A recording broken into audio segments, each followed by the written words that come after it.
بسم اللہ الرحمن الرحیم 26 دسمبر 2019۔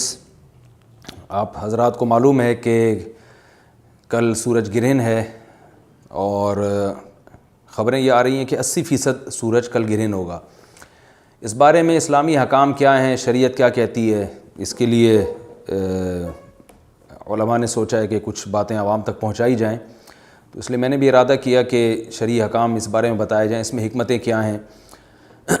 رسول اللہ صلی اللہ علیہ وسلم کے دور میں سورج گرہن ہوا ہے۔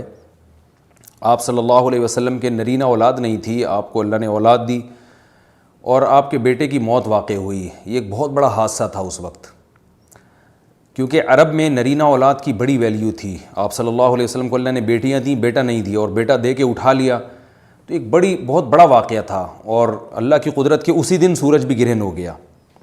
تو عرب یہ کہا کرتے تھے، زمانہ جاہلیت میں یہ بات مشہور تھی کہ کوئی بہت بڑا دنیا میں واقعہ ہوتا ہے تو سورج یا چاند گرہن ہو جاتے ہیں۔ اسی دن سورج بھی گرہن ہوا تو یہ بات پھیل گئی کہ محمد صلی اللہ علیہ وسلم سید الانبیاء رسول اللہ صلی اللہ علیہ وسلم کے بیٹے کی چونکہ موت واقع ہوئی ہے، اس لیے سورج گرہن ہوا ہے۔ آپ صلی اللہ علیہ وسلم نے اس بات کی تردید فرمائی اور آپ نے فرمایا ان الشمس والقمر آیتان من آیات اللہ لا ينکسفان بموت احدہم، کہ سورج اور چاند اللہ کی نشانیوں میں سے ایک نشانی ہے۔ لا ينکسفان بموت احدہم حیاتہ، نہ تو یہ کسی کی موت کی وجہ سے گرہن ہوتے ہیں، نہ کسی کی زندگی کی وجہ سے، بل یخوف اللہ بہما عبادہ، اللہ ان کے ذریعے اپنے بندوں کو ڈراتے ہیں۔ یہ بخاری مسلم کی حدیث ہے، اپنے بندوں کو خوف زدہ کرتے ہیں۔ تو یہ اللہ کی نشانیاں ہیں، اور آپ صلی اللہ علیہ وسلم نے اس موقع پر نماز کا حکم دیا، اللہ کے سامنے عاجزی اور انکساری کا حکم دیا۔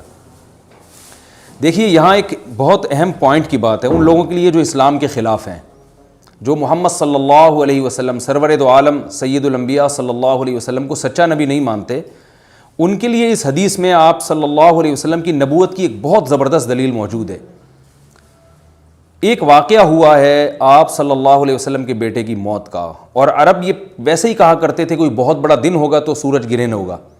تو کوئی بھی شخص جو جھوٹا نبی ہو، آپ خود بتائیے کہ کیا وہ ایسے موقع پہ اس واقعے کو اپنے حق میں کیش نہیں کرائے گا، اور وہ یہ کہے گا نہیں کہ میں تو پہلے ہی کہتا تھا میں بہت بڑی شخصیت ہوں اور میرے بیٹے کی موت ہونا، ایک پیغمبر کے بیٹے کی موت ہونا ہے تو یقیناً یہ اس اللہ کی طرف سے ایک نشانیاں ہے، یہ نشانی ہے سورج کا گرہن ہونا، یہ بتانے کے لیے ہے کہ واقعی یہ بہت بڑا دن ہے، اور یہ بہت بڑا دن اس اعتبار سے کہ ایک نبی کے بیٹے کی موت واقع ہوئی ہے۔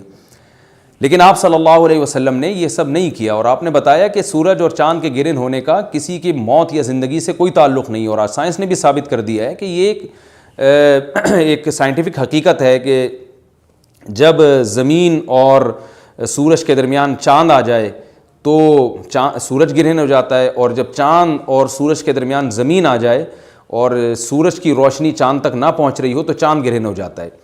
تو یہ ایک اس میں عبرت کی بات بھی ہے ان لوگوں کے لیے جو آپ صلی اللہ علیہ وسلم کی نبوت میں شک کرتے ہیں۔ البتہ آپ صلی اللہ علیہ وسلم نے اس موقع پر ہمیں حکم دیا کہ اللہ سے تضرع اور عاجزی اور انکساری کی جائے، اپنے گناہوں کی معافی مانگی جائے، اور نماز آپ صلی اللہ علیہ وسلم نے پڑھی۔ اس پہ بھی بعض لوگ اشکال کرتے ہیں کہ یہ جب ایک نیچرل پروسیس ہے تو اس میں اتنا گھبرانے کی، کیونکہ حدیث میں آتا ہے آپ صلی اللہ علیہ وسلم بہت گھبرائے، تو اس میں گھبرانے کی کیا بات ہے؟ تو یاد رکھیے ہر نیچرل پروسیس جو ایک عام معمول سے ہٹ کر ہو، اس میں انسان کے لیے ایک عبرت کی بات ہوتی ہے۔ ہم دیکھتے ہیں رسول اللہ صلی اللہ علیہ وسلم کے دور میں جب تیز ہوا چلتی تھی اور بارش سے پہلے ہوا چلا کرتی تھی تیز ہوائیں، تو آپ صلی اللہ علیہ وسلم گھبرا کے مسجد کی طرف دوڑتے، عاجزی انکساری کرتے، اللہ تعالیٰ سے یہ کہتے کہ اللہ تو نے تو مجھ سے وعدہ کیا کہ جب تک میں ان کے درمیان موجود ہوں تو ان کو عذاب نہیں دے گا۔ تو یہ خوف کا غلبہ تھا آپ صلی اللہ علیہ وسلم پر۔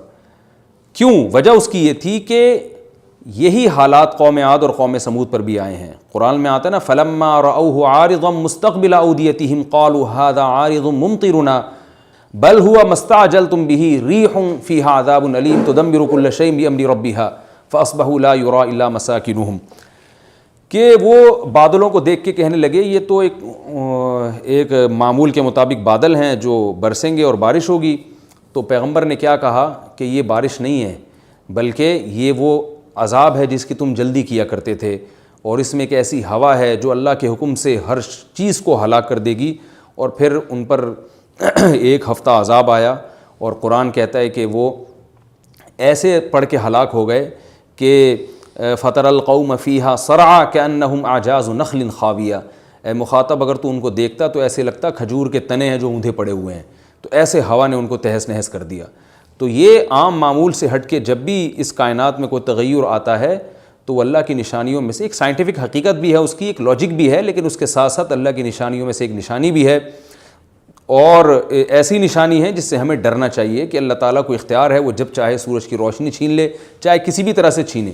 اور یہ بھی ایک سائنٹیفک حقیقت ہے جو آپ صلی اللہ علیہ وسلم کی نبوت پر جس نے ایک مہر لگا دی ہے کہ سورج اور چاند کا گرہن ہونا, اگرچہ اس کی ایک لاجک ہے کہ چاند سورج کے سامنے آ جائے تو سورج گرہن ہو جاتا ہے, لیکن اس بارے میں جو ہماری تحقیق ہے, جو سائنسدان کہتے ہیں کہ یہ وقت اس یعنی خطرے کا وقت ہوتا ہے. سورج سے ایسی خطرناک ریز نکلتی ہیں جو نقصان کا سبب بن سکتی ہیں. تبھی بعض حضرات سورج کی طرف دیکھنے سے بھی منع کرتے ہیں, اور یعنی نظام میں تھوڑی ایک عام نارمل روٹین سے ہٹ کے اس کائنات کا نظام چلتا ہے, تو اس لیے یہ اس کائنات کے لیے, زمین کے لیے ڈینجرس ہو سکتا ہے. اور جو گریوٹی اور جو کشش کا نظام ہے اس میں بھی خلل واقع ہوتا ہے. تو ایسا نہیں ہے کہ یہ بالکل ایک نارمل کنڈیشن ہوتی ہے اور اس کا کوئی نقصان ہی نہیں ہے, یہ بالکل غلط ہے. اس میں نقصان کا بہرحال خطرہ ہے, اور اس بات کا امکان موجود ہوتا ہے کہ قدرت انسانوں سے انتقام لے یا انسانوں کو نقصان پہنچائے. اور ویسے بھی جن کے دلوں میں اللہ کا خوف ہوتا ہے وہ تو ویسے ہی اللہ کے وہم من خشیتہ. قرآن مجید میں اللہ تعالیٰ کے ارشاد ہے کہ مشرکین بار بار یہ سوال پوچھتے تھے قیامت کب آئے گی کب آئے گی. اللہ فرماتے ہیں لیکن جو مومنین ہیں ان کو اس سے غرض نہیں ہے کہ کب آئے گی. والذین آمنوا مشفقون منہا, وہ تو قیامت سے گھبراتے ہیں کہ پتہ نہیں ابھی نہ آ جائے. تو جس کے دل میں اللہ کا خوف ہوتا ہے اس کے زندگی گزارنے کا طریقہ کچھ اور ہوتا ہے, وہ بات بات پہ اللہ سے ڈرتا ہے, اس کو اللہ سے ڈرنے کا بہانہ چاہیے, اس کو توبہ کا بہانہ چاہیے. تو اس بحث میں پڑھنا کہ یہ تو ایک لاجیکلی ایک سورج کی روشنی غائب ہو جائے گی, وہ ٹھیک ہے, یہ سائنسدانوں کا شعبہ ہے کہ کیوں غائب ہو رہی ہے, ماہرین فلکیات کا شعبہ ہے, لیکن اہل ایمان کا جو کام ہے اس موقع پر, ان کا جو وظیفہ ہے وہ یہ کہیں کہ اللہ کی نشانیوں میں سے ایک نشانی ہے, اللہ اپنی قدرت دنیا میں دکھاتا ہے کہ میں یہ بھی کر سکتا ہوں چاہے کسی بھی طریقے سے کروں. تو ہمیں اس موقع پر بہرحال اللہ کے سامنے جھکنا چاہیے, اپنے گناہوں سے معافی مانگنی چاہیے, اور وہی عمل کرنا چاہیے جو رسول اللہ صلی اللہ علیہ وسلم نے ہمیں بتایا ہے. اور اس بارے میں جو توہمات پھیلے ہوئے ہیں اس سے بھی ہمیں اجتناب کرنا چاہیے. جیسے نبی صلی اللہ علیہ وسلم نے عربوں کے وہم کو دور کیا ہے, بھائی اس کا کسی کی موت اور زندگی سے کوئی تعلق نہیں ہے. تو اسی طرح آج کل لوگوں میں ایک سورج اور چاند گرہن ہونے کے بارے میں وہم بھی بہت ہے کہ پتہ نہیں کیا ہو جائے گا, حاملہ عورتیں نہ نکلیں, فلانا نہ کرے, اور فلانا خربوزہ نہ کھائے, اس موقع پر کسی نے تربوز کھا لیا تو یہ ہو جائے گا. الٹی الٹی باتیں پتہ نہیں کیا کیا مشہور ہیں. یہ خربوزے تربوز کی تو میں ویسے ہی مثال دے رہا ہوں. تو کوئی بھی چیز جب کہنی ہو تو پوری طرح سے اس کی ریسرچ کریں. مجھے نہیں پتا حاملہ عورت کو فائدہ ہوتا ہے نقصان ہوتا ہے سورج گرہن ہونے سے, لیکن اگر نقصان بھی ہوتا ہے تو اس کی کوئی مستند دلیل ہونی چاہیے آپ کے پاس, ایسے ہی سنی سنائی باتیں آگے نقل نہ کریں.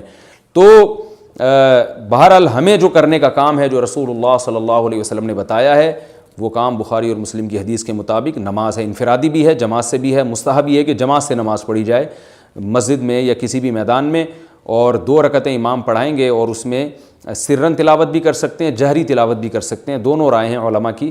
آج کل جہری کو اس لیے ترجیح دی جاتی ہے کہ صلاۃ کسوف میں جو رسول اللہ صلی اللہ علیہ وسلم کی سنت ہے وہ لمبی نماز ہے, تو لمبی نماز پڑھیں گے تو اگر آپ آہستہ آواز سے پڑھیں گے تو لوگوں کو تھکاوٹ کا احساس زیادہ ہوتا ہے, جہری پڑھیں گے تو تھکاوٹ کا احساس کم ہوتا ہے.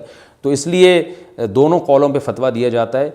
وہ ایک قول راجح ہے اور ایک میں آسانی ہے. تو آسانی اس قول میں ہے کہ جہری تلاوت کی جائے, اس میں لوگوں کو نماز میں کھڑا رہنا آسان ہوتا ہے.